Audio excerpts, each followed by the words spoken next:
Welcome to part 2 of our Working with RAW video lesson, and I'm just going to open Lesson 02 before by dragging it into the Photoshop window, and when you let go of the mouse it will automatically recognize the digital negative format. You can see it's a DNG file there, and it'll open it up in the Camera Raw editor. And in this part we're going to look at color temperature and white balance. It can be a real challenge to capture colors correctly because different light sources have different color temperatures. For example, daylight can look very blue and indoor tungsten light can look very orange, so you need to balance the light to get it looking correct, and that's what the white balance setting is in your camera. So let's color correct this shot here to get the whites looking white instead of the slightly yellowy warmish tint that they have. As you can see here, it's also slightly underexposed, so we'll fix that as well because that will affect the look of the colors. Let's kick off by going to the white balance setting, and this is just the same as the settings in most cameras. You've got auto, daylight, cloudy, shade, tungsten, fluorescent, flash and custom, and we're going to end up with a custom setting because I'm going to choose one of these to start with and then tweak the temperature manually.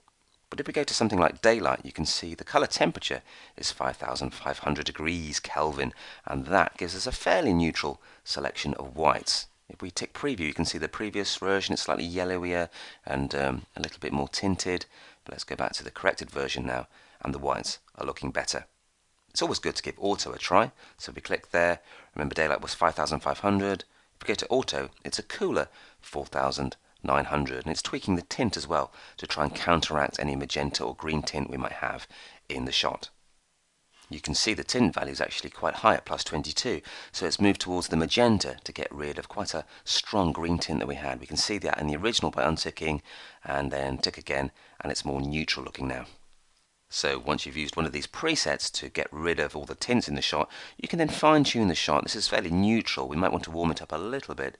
So I drag that slider to around about 5300. That just gives us a slightly friendlier, warmer looking color temperature. So that's a very straightforward way to get rid of tints and get white looking whites.